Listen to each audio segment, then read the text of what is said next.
Всем привет! Вы на канале Старшего Мастера. Сегодня у меня в гостях мой ученик Данил Паньков. Всем привет! С Данилом мы изготовили вот такую вот ручку своими руками. Ну, конечно, в прошлом году у меня ученик ручку уже делал, но эта ручка необычная. А вот чем она необычная? Тем, что она сделана не только из металла, но и из дерева. Вот именно. Здесь есть элементы из ясеня, и поэтому ручка выглядит очень красиво. Ну и вопрос к тебе. Почему ты решил заняться токарным делом? Я хочу сказать своим зрителям, что большинство моих учеников работают по дереву, но ты выбрал не только дерево, но еще и металл. В прошлом году мы работали по металлу, мне это больше всего понравилось, из-за этого решил сделать по металлу. Замечательно. Я добавлю от себя, что в прошлом году Данил очень плодотворно занимался с токарными делами и был один из самых лучших учеников. Ну, я тебя похвалил, конечно, да?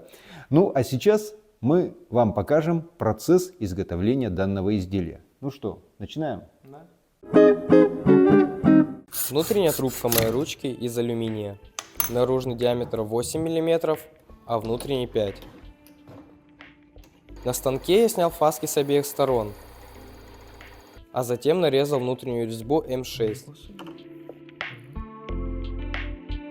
Из латуни я вытащил передний наконечник ручки.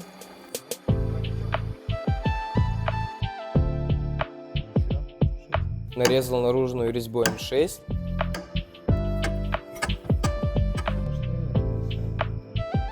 Просверлил отверстие диаметром 2,5 мм. Наконечник я накрутил на внутреннюю трубку и проточил на конус.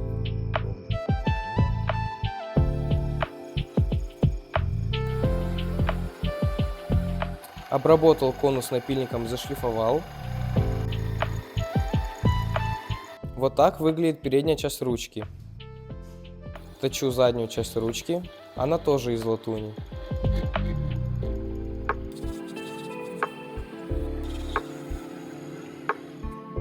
Смотри, что там у тебя. Нарезаю наружную резьбу М6.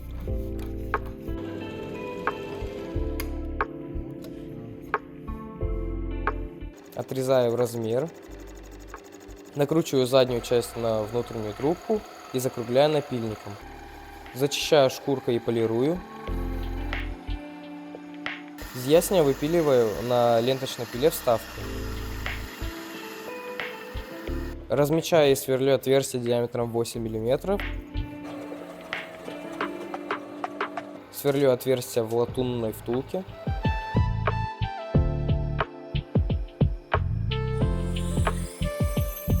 Так выглядит ручка перед обтачиванием в размер. Делаю черновое, а затем чистовое протачиваю на станке. Шлифую ручку шкуркой, а затем покрываю маслом и воском. Ручка почти готова. Делаю поставку из ясеня. Точу на станке. Затем сверлю отверстие под ручку.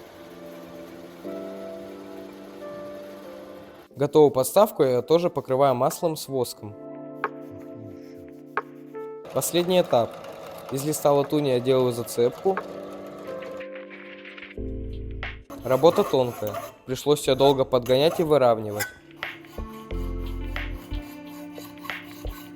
Загибаю зацепку в тисках.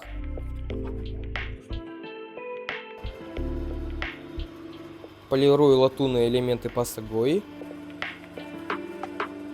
А вот так выглядит готовое изделие. Итак, уважаемые зрители, мы вам показали, как изготавливали эту замечательную ручку. А вот что бы ты пожелал другим мальчишкам, которые смотрят наш канал? Мальчики, посоветую вам поработать на токарном станке, потому что это очень круто. Спасибо. Ну что же, уважаемые зрители, заходите, подписывайтесь, оставляйте ваши комментарии. Всего вам самого доброго. Пока! До свидания. Ну, это ведь интересно на самом деле. Ну, так я из этого и только решил сделать, потому что мне Вот. понравился по металлу работать. Вот.